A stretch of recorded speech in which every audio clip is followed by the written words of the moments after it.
بسم اللہ الرحمن الرحیم۔ حضرت موسیٰ علیہ السلام اور ایک گناہ گار شخص کا واقعہ۔ یہ واقعہ مشہور ہے کہ ایک دن اللہ کے نبی حضرت موسیٰ علیہ السلام کی قوم پر بارش ہونا بند ہو گئی۔ بہت عرصہ گزر گیا مگر بارش نہیں ہوئی۔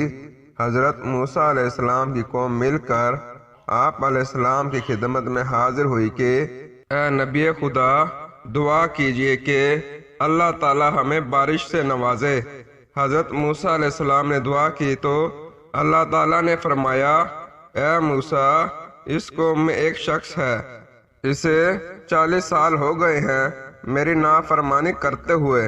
اے موسیٰ، اپنی قوم سے کہو کہ وہ شخص ان میں سے باہر نکل آئے تو بارش ابھی ہو جاتی ہے۔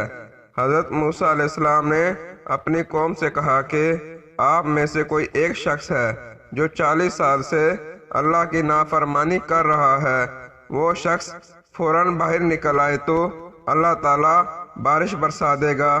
اب حضرت موسیٰ علیہ السلام کی قوم ایک دوسرے کی طرف دیکھنے لگی کہ آخر وہ کون شخص ہے جس نے اللہ تعالیٰ کو ناراض کیا ہوا ہے، اس کی اتنی بڑی مدت سے نافرمانی کر رہا ہے۔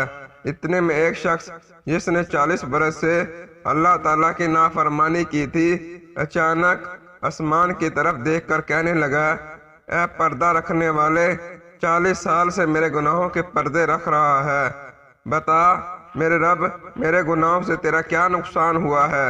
اے اللہ، آج میرا پردہ رکھ لے، میں اپنے گناہوں سے توبہ کرتا ہوں۔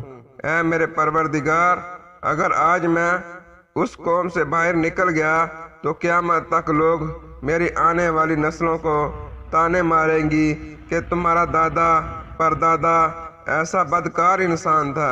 اے خدا، میرے عیب چھپا لے، میں سچی توبہ کرتا ہوں، بس تو مجھے آج رسوا نہ کرنا۔ اتنے میں آسمان سے بارش برسنے لگی۔ حضرت موسیٰ علیہ السلام حیران ہوئے کہ باہر بھی کوئی نہیں نکلا اور بارش بھی آ گئی ہے۔ حضرت موسیٰ علیہ السلام نے عرض کی، یا اللہ، یہ کیا ماجرا ہے؟ باہر بھی کوئی نہیں نکلا اور بارش بھی ہو گئی ہے۔ اللہ تعالیٰ نے فرمایا، اے موسیٰ، بے شک اس قوم میں ایک گناہ گار شخص تھا، اس کی اور میری صلح ہو گئی ہے۔ حضرت موسیٰ علیہ السلام نے عرض کی، یا اللہ، مجھے اس شخص کا چہرہ دکھا دے کہ جس نے پہلے 40 سال تیری نافرمانیاں کی اور آج اس نے تجھے راضی کر لیا۔ اللہ تعالیٰ نے فرمایا، اے موسیٰ، 40 سال سے میں اس کے گناہوں و عیبوں پر پردہ پوشی کر رہا تھا، آج تو میری اور اس کی صلح ہو گئی ہے، آج کیوں بتاؤں؟ سبحان اللہ، بے شک خداوند کریم، مہربان اور نہایت رحم کرنے والا ہے۔